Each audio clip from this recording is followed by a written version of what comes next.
Our story starts with infamous chicken farmer and architect of the Holocaust, Heinrich Himmler. Being interested in mysticism and occultism from a young age, Himmler would then go on to promote a cult of ancestor worship in the SS, also going as far as viewing the SS as an order like the Teutonic Knights, causing them to take over the Church of the Teutonic Order in Vienna. But he would go further than this as he created the Ahnenerbe, a pseudo-scientific research institution that was part of the SS, using it to launch and finance research expeditions and excavations to try and prove that Aryans were superior, that Aryans created civilization, and to try and find ancient Aryan secrets that could help Nazi Germany. And after becoming head of the SS, Himmler was like, guys, do you know what would be really cool? What if we had a castle? So starting his search, he eventually settled upon Wewelsburg Castle. Built from 1603 to 1609, Wewelsburg traded hands several times during the 30 Years' War before getting razed by Swedish forces, getting rebuilt in 1650 before slowly falling into ruin during the 18th and 19th centuries, with it eventually becoming a local museum, restaurant, and hostel by 1925. But after his first visit in 1933, Himmler immediately decided to lease the castle, and after tough negotiations, a 100-year lease was agreed upon. Himmler wanted to make the castle the, quote, center of the world after the final victory, or Endsieg, and the castle became a school to study German history and mysticism, all intended to further Nazi views about ideology and race. Another purpose of the castle was to store the Totenkampf, or Death's Head's rings, with Himmler ordering all of the rings of the dead SS members to be returned to the castle in 1938, with them being stored in a chest in the castle to represent their eternal service to the SS. The castle would also have a prophesized purpose, as Himmler's chief wizard advisor, Karl Maria Williget, predicted that Wewelsburg would be the site of a major battle during a war between Asia and Europe due to an old legend. Karl Maria Williget was a crazy figure himself as well. Born in Vienna in 1866, Williget showed interest in the Volkisch movement early in his life, which was a cultural movement that emphasized German nationalism and racial purity. He also spent 36 years in the Austrian military, serving from 1883 to 1919 on both the Italian and Eastern fronts of World War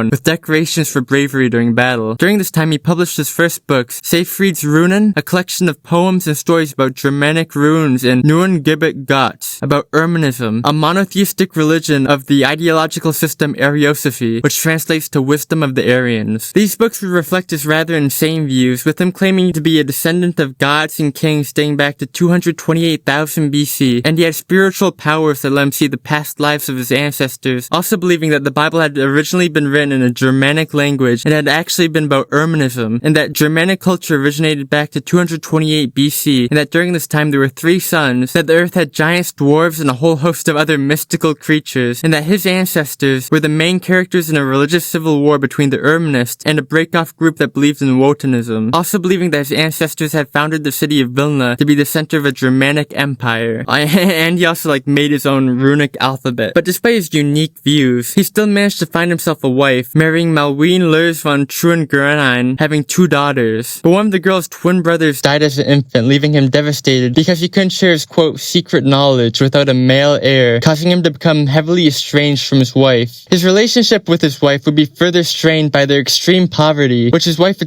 his deluded ship. So she started pushing for Williget to get sent to an insane asylum, causing him to get ambushed by police at a cafe in 1924 and to get sent to the local mental institution where he got diagnosed with schizophrenia and megalomania. His medical records also include reports of violence at home, threats to kill his wife, delusional, grandiose projects, eccentric behavior, and occult interest. Getting declared legally incompetent, he got sent to a Salzburg mental asylum before just straight up abandoning his family by going to Munich. In Munich, he started making a name for himself in occult circles. He eventually got to know Himmler by meeting him at a conference about Germanic and Nordic culture in 1933. Himmler quickly inducted Williget into the SS, creating the Department of Pre- and Early History for him to head, essentially causing him to become his chief wizard advisor for all Germanic and occult questions, getting promoted to Major General of the SS by 1936. Moving to Berlin, Williget worked under Karl Wolff, developing plans for Wewelsburg to become the center of the world, contributing greatly to becoming a major spiritual center of the SS, and he also designed the previously mentioned Totenkampf rings. But Williget would one day read the book Krieg gegen den Grail, or Crusade Against the Grail, by one Otto Rahn. Otto Rahn was born in February in 1904 in the German Empire, getting introduced to the legends of the Holy Grail at a young age by his mother. And if you don't know what the legend of the Holy Grail is, after watching the video, go watch that movie. Anyways, Rahn would get a degree in philology, specializing in French literary history from the University of Gießen in 1924, before conducting research in southern France in 1931. Switzerland. Believing that the key to finding the Holy Grail lay beneath the mountain where the Chateau de Montségur once was. Using this research, she published his book Kreuzer, Gegend und Graal in 1931, which caught the attention of Wulge, who had already expressed interest in Rahn's work to Himmler, resulting in Rahn becoming a full-time member and junior NCO of the Waffen-SS by 1936. And that upon joining the SS, Rahn said, "A man has to eat, what was I to do, turn Himmler down?" Yes. Now that he was in the SS, Himmler funded several of Rahn's expeditions to sacred sites across Germany, France, Italy, and Iceland, while he researched for his next book, Lucifer's Court. Now you might be wondering, what on earth happened to all these schizophrenic people? Well, after Germany's defeat, Himmler tried to slip through Allied territory by shaving off his mustache, wearing an eye patch, and calling himself Heinrich Hitzinger. The plan went about as well as you'd expect, and he was caught by Allied forces, resulting in him committing suicide with cyanide. As US forces approached Wewelsburg Castle in 1945, Himmler ordered the castle to be destroyed.